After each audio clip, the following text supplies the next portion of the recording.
नमस्कार दोस्तों। हम आज बात करेंगे एक ऐसे विषय पे जिसकी मुझे लगता है कि उन सभी स्टूडेंट को महती आवश्यकता है जो काफ़ी भ्रमित हैं या डाउट में है ना। आज हम बात करेंगे कि ये जो खाली वक्त है इस समय का, चूँकि अभी हाल फिलहाल वैकेंसी नज़र आ नहीं रही है और सभी को ये नज़र आ रहा है कि जल्दी ही भर्ती आने में है। कब आएगी, कैसे आएगी, कब एग्ज़ाम्स होंगे, इनके ऊपर किसी को कुछ भी नहीं पता। फिर भी मैं प्रयास करूँगा कि आपके इन सारे डाउट को समाधान दे सकूँ। देखिए, मैं सबसे पहली चीज़ ये बताना चाहूँगा आपको कि आप अपनी तैयारी को ठीक तरीके से सुचारू रूप से बनाए रखने के लिए पहला काम तो ये करिए कि जो बिंदु है, जो कारक है जो आपकी पढ़ाई को डिस्ट्रैक्ट कर रहे हैं, डिस्टर्ब कर रहे हैं, उनको दूर कीजिए। चाहे सोशल मीडिया हो, चाहे वो आपके ऐसे नेगेटिव साथी हो जो साथ में हैं, चाहे वो कुछ ऐसे बहुत सारे कारक होते हैं और आपको इससे ज़्यादा अच्छे से पता है कि आपको प्रभावित करने वाले, नकारात्मक रूप से प्रभावित करने वाले कारक कौन-कौन से हैं।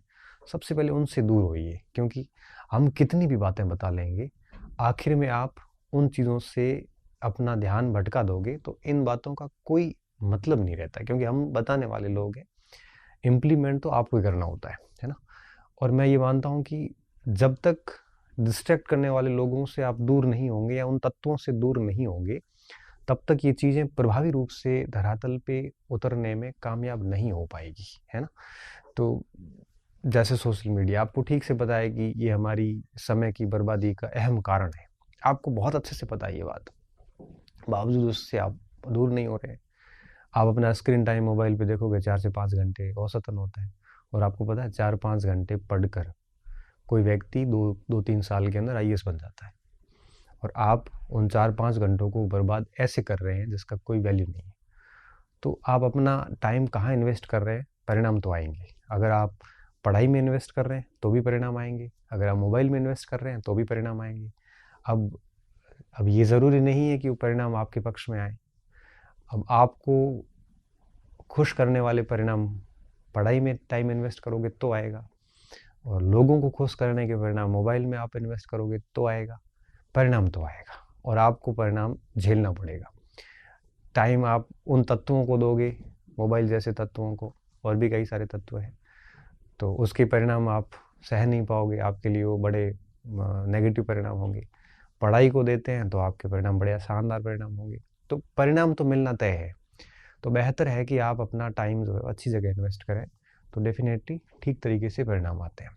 हम डाउट में आते क्यों हैं? हम डाउट में सिर्फ इन्हीं चीज़ों के कारण आते हैं। एक तो हम अस्त व्यस्त होते हैं, दूसरा हम ऐसे तत्वों से घिरे हुए होते हैं। इस चक्कर में क्या होता है कि हम ठीक तरीके से अपने टाइम को मैनेज नहीं कर पाते, और हम पढ़ाई नहीं हो पाती। पढ़ाई जब नहीं होती है तो फ्रस्ट्रेट होते हैं, फ्रस्ट्रेशन होता है, इरिटेशन होता है, और खुद पे गुस्सा आता है, और फिर लगता है कि मैं कर क्या रहा हूँ। और ये ऐसी अवस्थाएं हैं जो व्यक्ति को डिप्रेशन में ले जाती है। अंत में व्यक्ति बड़ा अच्छा इंटेलिजेंट व्यक्ति हारना शुरू कर देता है, शस्त्र डाल देता है। तो मैं इन चीज़ों को दूर करने का प्रयास करूँगा अगर आप उसको फॉलो करेंगे तो देखिए, 2 चीज़ें करिए। सबसे पहला, इस प्रकार के जो समय खराबी वाले कारक हैं, अब समय खराब करने वाले कई कारक हो सकते हैं। खराब करने वाले कारक है ना, कई कारक हो सकते हैं। अब ये कारक कौन कौन से हैं? जैसे सबसे बड़ा कारक तो आजकल सच में सोशल मीडिया है ना। आप डिलीट कर दो, व्हाट्सएप डिलीट कर दो, आप फेसबुक डिलीट कर दो, इंस्टाग्राम डिलीट कर दो, टेलीग्राम रख लो, उसमें 1-2 चैनल जो ठीक ठाक क्रेडिबल चैनल है उसको फॉलो कर लो, उसकी न्यूज़ देख लिया करो। यूट्यूब में भी 1-2 कोई ठीक ठाक आप जिनको मानते हो उसका एक आधा वीडियो कभी आता है तो सप्ताह में या महीने में एक बार देख लो, बाकी उसको भी बंद रखो। और व्हाट्सएप की वैसे ज़रूरत है नहीं आप लोगों को, मोस्टली टाइम फ़ोन साइलेंट रखो। दूसरा क्या आता है? नकारात्मक लोग, नेगेटिव पीपल, इन लोगों से ना बात करो, ना ज़्यादा इनसे कोई इतनी अच्छी मित्रता भी मत रखो। ज़्यादा ऐसी बात होती है, अपने आप को उस वार्ता से दूर कर लो, तो धीरे धीरे आप वैसे उस ग्रुप से दूर हो जाओगे। तीसरा होता है आजकल ग्रुप स्टडी में भी ये चीज़ें होनी शुरू हो गई है और लाइब्रेरी वगैरह में भी ऐसी चीज़ें होती है। तो आप इन चीज़ों से अपने आप को दूर कर लो। जितना जल्दी दूर करोगे उतना ही आपके स्वास्थ्य के लिए फ़ायदेमंद है। स्वास्थ्य के लिए मतलब एजुकेशन स्वास्थ्य के लिए। तो ये एक तो आप इनसे दूर होइए, ठीक है? क्योंकि ये लोग ऐसी बात करेंगे जो धरातल पे है नहीं, कि भर्तियों का हो, चाहे कट ऑफ के हो, चाहे पेपर आउट हो, ये वो मतलब बहुत सारी, जैसे अभी राजस्थान शिक्षा सेवा नियम 2024 आए थे संशोधित होके, इतनी लंबी बहस छिड़ी है, उसमें ये लिखा है, उसकी ये व्याख्या होती है, सर आपने गलत व्याख्या की है, 50 लोगों को सुना, देखा, क्या मतलब है? साइकोलॉजी, पेडागोजी इधर की उधर कर दी होगी, इधर की उधर कर दी होगी। आपको तो पढ़नी है, आपको तो पढ़नी है, भली फर्स्ट में रखो चाहे सेकंड में रखो। ये नियम वो नियम, बाकी कुछ चीज़ें विज्ञापन के साथ क्लियर हो जाती है। इस कमेंट्री में शामिल होकर हम अपना समय खराब करते हैं। बेहतर है इन चीज़ों से दूर रहिए आप, ठीक है? एक काम तो ये कर लीजिए। दूसरा, हमारे पास में जब फिक्स टारगेट नहीं होता कि भाई मुझे तैयारी किसकी करनी है, तब स्थितियाँ खराब हो जाती है।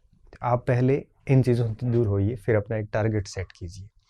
जैसे आप जिसकी भी एलिजिबल हो रहे हैं, जैसे कुछ बच्चे हैं जो एमए कर चुके हैं, एमएससी वगैरह, और जिनका फर्स्ट ग्रेड में एलिजिबल हो रहे हैं, तो मैं तो ये कहूँगा कि फर्स्ट ग्रेड की तैयारी कीजिए। अगर आप फर्स्ट ग्रेड की नहीं कर रहे हैं और स्टार्टिंग से ही सेकंड ग्रेड की कर रहे हैं, तो इसी को कंटिन्यू कीजिए। अगर इसकी भी नहीं कर रहे हैं, आप टीचर की तैयारी कर रहे हैं, तो कंटिन्यू इसी पे लगे रहिए, है ना? टारगेट फिक्स रखिए आप, और किसकी तैयारी करूँ, ये आपसे बेहतर कोई निर्णय नहीं ले सकता, क्योंकि आपको ही पता है कि आप में क्या खूबियां हैं, क्या कमियां हैं, आप एलिजिबल है कि नहीं है। जहां तक भर्तियों की बात है, अब इन तीनों वैकेंसीज की मैं बात बता दूं आपको। जो भी स्टूडेंट अगली जून जुलाई 2025 तक जिनकी योग्यताएं पूरी हो रही है, वो सारे एलिजिबल हो जाएंगे। जैसे मान लो कि जून जुलाई में किसी का एमए पूरा हो रहा है, वो भी एलिजिबल है इसमें फर्स्ट ग्रेड में। किसी का बीएड पूरा हो रहा है सेकंड ग्रेड में। जहां भी एलिजिबल हो आप उसको सेट करके तैयारी शुरू कर दो, ठीक है? तैयारी कैसे करनी इस पे भी हम बात करेंगे। तो टारगेट अपना फिक्स रखो, एक अभी से बना लो, क्योंकि अभी वैकेंसीज की अगर मैं बात करता हूँ तो अभी 70,000 की बात बजट में की गई है। इसको मूर्त रूप देते देते जुलाई अगस्त आ जाएगी, ऐसा मेरा इनर कॉर्नर कह रहा है। जुलाई अगस्त मिनिमम बता रहा हूँ। उसके बाद एग्ज़ाम चॉइस में तो कुछ होना नहीं है, रीड पात्रता हो जाए तो पता नहीं, बाकी कुछ भी नहीं होना है। 25 में एग्ज़ाम जाते जाते होंगे। 25 में मुझे लगता है लेट ही होंगे, कोई स्टार्टिंग में इतना फास्ट काम होने वाला है नहीं, ऐसी मुझे उम्मीद है। तो 24 में तो कोई एग्ज़ाम नहीं, आपके पास में 10-12 महीने का ठीक ठाक समय पड़ा है। आप एक डिसीजन लेकर तैयारी करेंगे तो किसी भी परीक्षा को इतने समय में आराम से पास किया जा सकता है। और डिसीजन ये आपको ही लेना पड़ेगा। मैं कहूँ कि फर्स्ट ग्रेड करो या सेकंड ग्रेड को, नहीं। डिसीजन लेने में क्या चीज़ें ध्यान रखी जाती है, पहले किसकी तैयारी करी है ये भी देखा जाता है। ये देखा जाता है कि किस विषय आपकी कौन सी कमज़ोरी है, कौन सी खूबी है, आप उस भर्ती के लिए पात्रता रखते हैं कि नहीं रखते हैं। ये सारे आयाम देख के और आप डिसाइड कर लीजिए आराम से सोच विचार के। ये सब जब डिसाइड हो जाए कि मुझे फर्स्ट ग्रेड, अब एक बच्चे का मैसेज आता है, सर मैं 4 महीने से 7 महीने से फर्स्ट ग्रेड की कर रहा हूँ और अब मैं चाहता हूँ मैं सेकंड ग्रेड की करूँ। भाई क्यों चाहता है ऐसा? मुझे लग रहा है सर मैं पात्र नहीं होऊंगा। क्यों नहीं होगा? सर मेरी एमए जो है वो दिसंबर में पूरी हो रही है। तो पात्र ही है, तैयारी करते जाओ। अच्छा, ऐसी स्थिति अगर उत्पन्न हो जाए कि आप पात्र नहीं हो पाएंगे, तो आप फिर उस परीक्षा को छोड़ दीजिए, क्योंकि डाउट के साथ, विभिन्न सारे संशय के साथ में आप पढ़ नहीं पाओगे। तो बेहतर है जिसमें कन्फर्म आप एलिजिबल है उसी की करिए। कोई भी नौकरी छोटी बड़ी नहीं होती है ना। आप डिसाइड करके ये सब चीज़ें कर लीजिए। टारगेट सेट हो जाने के बाद में कि भाई मैंने फर्स्ट ग्रेड या सेकंड ग्रेड या अध्यापक की करनी है, आरएस की करनी है, एसआई की करनी है, क्योंकि सारी वैकेंसीज आएगी। हर सरकार का एक सामान्य ऐसा ही एक प्रक्रिया रही है। जब भी सरकार आती है तो 1 साल बाद एक सारी भर्तियाँ संपादित होती है। जैसे अभी ये 23 में नई गवर्नमेंट बनी है तो 25 में सारी वैकेंसीज होगी। फिर सरकार वापस जा रही होती है, उस साल फिर भर्तियाँ आती है, तो 27 में फिर वैकेंसीज आएगी, 27-28 के अंदर। 28 में फिर परीक्षाएं होगी। तो आप मान के चलिए कि 2025 और फिर 2028, ये 2 ऐसे साल है जिस समय परीक्षाएं हो रही होगी, ठीक है ना। तो खूब भर्तियां खूब आती, कोई भी सरकार हो, कोई फर्क नहीं पड़ता। ये बात मैंने सरकार बदली थी तब भी लिखी थी, क्योंकि कई लोगों ने ये कहा था कि भर्ती आएगी नहीं, अब यूपी की तर्ज पे हो जाएगा ये वो, तब मेरे को किसी ने कहा कि बीजेपी के एजेंट बन गए वगैरह वगैरह। मुझे कोई फ़र्क नहीं पड़ता इन चीज़ों से। तो और वो बात अब साबित भी होगी आगे, और अभी बजट में भी 17,000 की बात कर ली वगैरह वगैरह। तो वैकेंसीज खूब आती रहेगी, आप अपने टारगेट हिसाब से सेट कीजिए और इसकी तैयारी कीजिए। उसके बाद में जब टारगेट सेट कर दिया बढ़िया तरीके से, फर्स्ट ग्रेड सेकंड ग्रेड वगैरह, आजकल क्या सभी में 2-2 पेपर हो रहे हैं, सेकंड ग्रेड में भी, फर्स्ट ग्रेड में भी, शिक्षक में भी पात्रता परीक्षा और मुख्य परीक्षा, है ना। तो सेकंड ग्रेड और फर्स्ट शिक्षक में तो क्या है ना कि अगर किसी ने मुख्य परीक्षा की तैयारी ठीक से करी तो उसका पात्रता आराम से हो जाती है। सेकंड ग्रेड और फर्स्ट ग्रेड की तैयारी अगर आप प्लान करते हैं तो फिर आप है वो दोनों पेपर को ध्यान में रखें, फर्स्ट और सेकंड पेपर दोनों, है ना।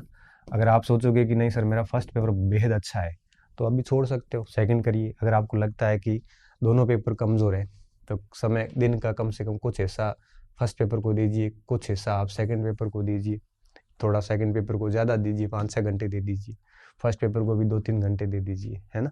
इस तरह से फर्स्ट और सेकंड पेपर दोनों को साथ में लेते हुए चलें। मॉर्निंग का जैसे एक स्लॉट पूरा फर्स्ट पेपर को दे दिया, बाकी पूरा दिन सेकंड पेपर को दिया, ये भी कर सकते हो। और ये भी कर सकते हो कि सब मेरा फर्स्ट पेपर ठीक है अभी हाल फिलहाल, तो पूरा दिन ही सेकंड पेपर को दे के भर्ती तक आप सेकंड पेपर बढ़िया कर सकते हो। फिर जैसे वैकेंसी आती है उसके बाद फर्स्ट पेपर शुरू कर दो और सेकंड का रिवीजन शुरू कर दो, ये भी किया जा सकता है ना। ये आपकी क्षमताओं के ऊपर है कि आपका कौन सा पार्ट कितना कैसा कमज़ोर है, ठीक है क्या है। अब बिल्कुल ही कुछ नहीं आ रहा है तो कोशिश करो कि सेकंड पेपर को मोस्टली टाइम दो, थोड़ा बहुत फर्स्ट पेपर को भी टाइम दो, है ना। इस तरह से काम शुरू कर दो। अब ये तो रणनीति हो गई। फिर बात आती है सामग्री की। अब सामग्री चयन कर लो। आप पुस्तकों के साथ में जा सकते हैं, है ना। पुस्तकों के साथ जाते हैं थोड़ा समय अधिक लगता है, ये भी जा सकते हैं। आप ऑफलाइन कोचिंग में भी जा सकते हैं, कहीं पर भी बैठे हैं ऑफलाइन चले गए, आप ऑनलाइन भी पढ़ सकते हैं, है ना। ये आपके ऊपर है। और मैं ये आपको सिर्फ यही सजेशन दूंगा कि अगर पुस्तकें पढ़ते हैं तो पुस्तकों में रहिए, फिर ये तीनों एक साथ मत करो, है ना। ऑफलाइन पढ़ते हो तो ऐसी जगह जाओ जहाँ आपको पुस्तकों की फिर नीड ना, नौकरी लग जाओ फिर हाँ पुस्तकें पढ़ना, कोई मना नहीं करेगा। पुस्तकें पढ़ना, पुस्तकों में थोड़ा सा अधिक समय लगता है, अंडरस्टैंडिंग बनती है, पुस्तकों में थोड़ी सी मैच्योरिटी चाहिए पढ़ने के लिए भी। जैसे नया स्टूडेंट आया, पुस्तक पढ़ के उसमें से बातें निकाल के और लिखेगा करेगा, तब तक कई बार समय बहुत अधिक चला जाता है। मैच्योर स्टूडेंट है, बहुत पहले से अच्छी तैयारियां करी हुई है, वो पुस्तक पढ़ सकता है क्योंकि उसको पता है कि इसमें छोड़ना क्या है पढ़ना क्या है। तो एक परिपक्व विद्यार्थी के लिए पुस्तकें बेस्ट होती है। लेकिन जो नया विद्यार्थी कंपटीशन में, उसको कई बार समझ में नहीं आता है कि किताब से निकालना क्या है, और सारी किताब थोड़ी याद की जा सकती है। हमें ऐसी स्थिति बनानी होती है कि परीक्षा से 15 दिन पहले पूरा कोर्स हम अच्छे से रिवाइज कर सकें। अगर केवल पुस्तकों से पढ़ा हुआ होता है तो अंतिम 15 दिन में रिवाइज नहीं हो पाता, और अगर रिवाइज नहीं हो पाता है तो फिर कन्फ्यूजन बने रहते हैं, कन्फ्यूजन रहते हैं तो परीक्षा में डबल डिप में नेगेटिव हो जाते हैं बहुत सारे और हम बाहर हो जाते हैं। तो मैच्योर स्टूडेंट है, आपने पहले कोचिंग्स वगैरह कर रखी है, तो मैं तो सिर्फ यही कहूँगा अपने नोट्स और बुक्स पे ध्यान दें। अगर आपके पास सफिशिएंट नोट्स हैं तो बुक्स की फिर भी आवश्यकता नहीं है। मैं बुक्स की आलोचना नहीं कर रहा हूँ, नौकरी लगने के बाद खूब पढ़िए उसको। अगर आप कहीं ऑफलाइन कोचिंग्स वगैरह जा रहे हैं और आपका कंटेंट पर्याप्त है कि नहीं है, इसको चेक करने के लिए उनके आप वो पुराने पेपर्स वगैरह को देखते रहिए और आपको पता चल जाएगा, है ना। तो आप उसको पढ़ रहे हैं तो फिर इनकी ज़रूरत ज़्यादा रहेगी नहीं। हाँ, ऑफलाइन कोचिंग सेंटर्स ने जो कुछ पढ़ाया है उसको आपने बहुत अच्छे से याद कर लिया है, फिर भी टाइम बच रहा है तो फिर आप पुस्तकें देख सकते हैं। अच्छा, अगर आप ऑनलाइन जा रहे हैं, ऑनलाइन आपको समझ में आ रहा है तो ऑफलाइन की भी ज़रूरत नहीं है, पुस्तकों की भी ज़रूरत नहीं है। मतलब ये सिलेक्शन आपको करने हैं। अब ये सब चीज़ें हो जाती है, आपको लगता है कि 60-70% सिलेबस हो गया है, अब आप टेस्ट सीरीज ज्वाइन करो। इससे बेहतर ये होता है कि जैसे जैसे टॉपिक बढ़ते हैं उस टॉपिक की साथ में अभ्यास करते रहें, है ना, साथ में अभ्यास करें। जैसे मैं आपको एक तरीका बताता हूँ अभ्यास का। मान लो कि आपने हिस्ट्री पढ़ रहे थे या ज्योग्राफी पढ़ रहे थे। ज्योग्राफी में जैसे मान लो ज्वालामुखी पढ़ा, या हिस्ट्री में जैसे सिंधु सभ्यता पढ़ा। जैसे पढ़ लिया, शॉर्ट में नोट्स कर दिए या किताब से पढ़ लिया, उसके बाद उससे संबंधित पुराने पेपर्स में जो भी प्रश्न है ज्वालामुखी के या फिर सिंधु घाटी सभ्यता के, वो सारे प्रश्न सॉल्यूशन कीजिए। उसमें से कोई नया प्रश्न मिलता है तो आपके कंटेंट में ऐड कर दो, और उसके बाद जैसे ही प्रश्न सॉल्यूशन कर लिए उसके उसी समय वापस उस कंटेंट को पढ़ लीजिए जो हमने लिखा है नोट्स में या फिर किताब में। क्यों? उसी समय जब वापस आप पढ़ोगे तो उसमें दो फायदे होंगे। एक तो आपको अपने कंटेंट पे भरोसा हो जाएगा कि मैंने जो पढ़ा उसमें से प्रश्न आ रहे हैं, और दूसरा ये होगा कि आपको प्रश्न की फॉर्मेशन कैसे होती है वो पता चल जाएगा। आपको पता चलेगा कि इन इन पॉइंट्स पे प्रश्न बनते हैं। फिर जब आप प्रश्न सोल्यूशन करने के बाद में जब कंटेंट देख रहे होंगे तो आप है वो उन बिंदुओं पे गौर करोगे कि हाँ, यहाँ सवाल बनता है, यहाँ पे इस प्रकार से उस परीक्षा में सवाल बना था। तो इससे होता क्या है, इससे ये होता है कि आप उन बिंदुओं पे ज़्यादा ध्यान देना शुरू करोगे जो बिंदु परीक्षा में अक्सर परीक्षक की नज़र में रहते हैं। तो बेहतर ये होता है कि आप अभ्यास कैसे करें, पहले विषय वस्तु पढ़ी, चाहे आप पुस्तक से पढ़ी या नोट से पढ़ी, जैसे भी पढ़ी, पढ़ते ही आप प्रीवियस ईयर्स के जो क्वेश्चंस है वो मिलाए और उसी समय वापस विषय वस्तु को देख लिया। इससे आपको बहुत फायदा होगा, क्योंकि आप ध्यान रखना, इस बार पहली बार विषय वस्तु को पढ़ा और जब दूसरी बार विषय वस्तु को पढ़ा, रात दिन का अंतर आएगा। क्यों आएगा? यहाँ आप नोवेल की तरह पढ़ रहे थे, जब दोबारा उसी विषय वस्तु को प्रीवियस ईयर्स क्वेश्चंस के बाद जब पढ़ोगे, तब आप एक परीक्षा को ध्यान में रखते हुए पढ़ रहे होंगे। आप हर बिंदु को सोच रहे होंगे कि इसमें ऐसे प्रश्न आता है, इसमें ऐसे प्रश्न आता है। इस तरह से अभ्यास कीजिए, हर टॉपिक का अभ्यास कीजिए। और मैं कहता हूँ कि जैसे जैसे सिलेबस चलता है वैसे वैसे अभ्यास करते रहिए, साथ में करते रहिए। और फिर जैसे आपका पाठ्यक्रम पूरा हो जाता है, उसके बाद आप है वो कंबाइंड अभ्यास करना शुरू कर दीजिए। फिर अगर आप कोई टेस्ट सीरीज या कोई बड़े टेस्ट 1, 2, 4 दे देते हैं तो और भी बढ़िया बात है। तो इस तरह से अभ्यास कीजिए। अभ्यास में कोई कोताही मत बरतिए, है ना। ये अभ्यास भी ऐसा जिसमें देखो रिवीजन भी हो रहा है। तो रिवीजन और अभ्यास जो है, ये सिलेबस पूरा हो जाने के बाद में फिर रिवीजन ही होगा। और मैं ये मानता हूँ कि आप जिस दिन तैयारी शुरू करते हो, अभ्यास उसी दिन से स्टार्ट कर दो, है ना। जैसे मैं एक सिंपल सा उदाहरण देता हूँ। आप क्रिकेट खेल रहे हैं या फुटबॉल खेल रहे हैं या बास्केट खेल रहे हैं, आपने सारे नियम पढ़ लिए। अब नियम पढ़ने के बाद ये वैसा ही है जैसा आपने ये विषय वस्तु इस जगह पढ़ी है। नियम पढ़ने के बाद जब आप ग्राउंड में उतर के उन नियमों को इम्प्लीमेंट कर रहे होते हैं, तब आप हर जगह भूलते हैं क्या करना है, क्योंकि जब तक आप ग्राउंड में नहीं उतरेंगे तब तक वो नियम कोई काम के नहीं है। लेकिन जैसे आप ग्राउंड में उतरने के बाद जब आप वापस उस नियमों को देखोगे, ग्राउंड में खेलने के बाद फिर वापस आपने पुस्तक देखी, तब पता चलेगा हाँ, इन नियमों को कैसे यूज किया जा सकता है। जैसे कोई कार ड्राइविंग किसी को सीखनी है, नियम पढ़ लिए कि कार को कैसे चलाना है, नहीं चलेगी कार। लेकिन जैसे कार चला के फिर वापस देखोगे ना, तब मजा आएगा हाँ, कि कहाँ पे कैसी कैसी चीजें मैनेज की जाती है। तो मैं कहता हूँ कि जिस दिन आप तैयारी शुरू करो, उसी दिन से अभ्यास स्टार्ट कर दो। जैसे ही आपने तैयारी शुरू करी तो फिर आप है वो जो भी